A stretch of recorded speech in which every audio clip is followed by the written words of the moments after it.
Kinder पांडा play school tri city का पहला school जिसने असली फिनलैंड शुरुआती बचपन की शिक्षा शुरू की ने ओनी एजुकेशन फिनलैंड के सीईओ मिस्टर ओली काबुनेन और कंट्री हेड सुश्री रचना लालवानी ने भारत के ऑफिशियल दौरे के दौरान उनके स्वागत के लिए गर्व के एक खास meet and greet event host किया। इस इवेंट ग्लोबल एजुकेशनल सहयोग को बढ़ाने और शुरुआती बचपन की पढ़ाई में वर्ल्ड क्लास पढ़ाने के तरीकों को जोड़ने की दिशा में एक अहम कदम है।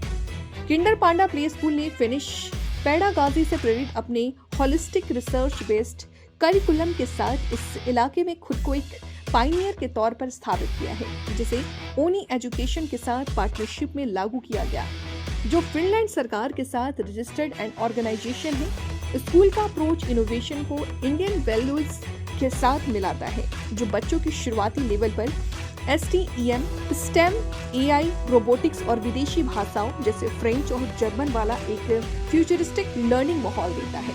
So from Finland, you do not pick up and paste here. You always adapt to the Indian ways.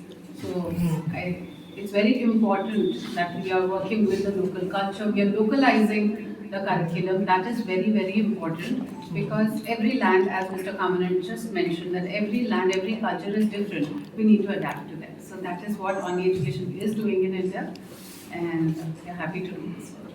But we have a core philosophy which is in common. I would say that the happiness of children is very important for us, and in Finland also this is their core philosophy, and that here at Kinder Paradise in India as well, I would say that we work on it. Emotional well-being of children is really important. Ma'am age group क्या रहेगी और जैसे ये मतलब छोटे बच्चों में mainly ये होता है कि डिसिप्लिन सिखाना और उनको साफ सफाई के बारे में, तो उस चीज़ के ऊपर कितना काम किया जाता है या किया जाएगा जो बच्चों जो यहाँ आते आएंगे, तो उसके बारे में थोड़ा आप एक्सप्लेन कर देते हैं।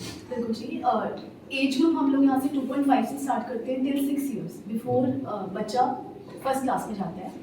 एंड डिसिप्लिन जो हमारा तरीका डिसिप्लिन का है वो कंफर्ट से आता है। सबसे पहले हम बच्चे को एक कंफर्ट देना चाहते हैं, जैसे घर पे भी इतने छोटे बच्चों को एक शिफ्ट जो होता है दैट कॉजेज एंजाइटी, वो पेरेंट्स में भी होता है, दिखता है फर्स्ट डे पेरेंट्स भी रो रहे होते हैं बच्चों को छोड़ते हैं। सो हम सबसे पहले बच्चों के साथ एक कंफर्ट और एक ट्रस्ट बिल्ड करते हैं, और जब बच्चों को वो कंफर्ट आना कि okay this is our happy place, ये हमारा ही स्कूल है, वो जो हमारा साथ जाता है बच्चों में। एंड व्हेन आई से चिल्ड्रन, मैं साथ में बार बार कहती हूँ कि ये पेरेंट्स के लिए भी उतना ही अप्लाई होता है, क्योंकि आप यहाँ पे कुछ भी सिखाइए, अगर उसका एक बैकअप घर जाकर नहीं है या उसके साथ कॉन्ट्रडिक्शन है तो बच्चा कंफ्यूज होने की स्टेज पे होता है। इसमें भी there is a lot of contribution here, because हम पेरेंट्स के लिए भी रेगुलर वर्कशॉप्स एंड ऐसे प्रोग्राम्स रन करते हैं स्कूल में, जहाँ पे हम पेरेंट्स की प्रॉब्लम सुन रहे हैं, डिस्कस कर रहे हैं। एंड व्हेन आई से डिस्कशन, हम एक कॉमन कंक्लूजन पे निकलते हैं, हम इस बच्चे के साथ कैसे डील कर सकते हैं।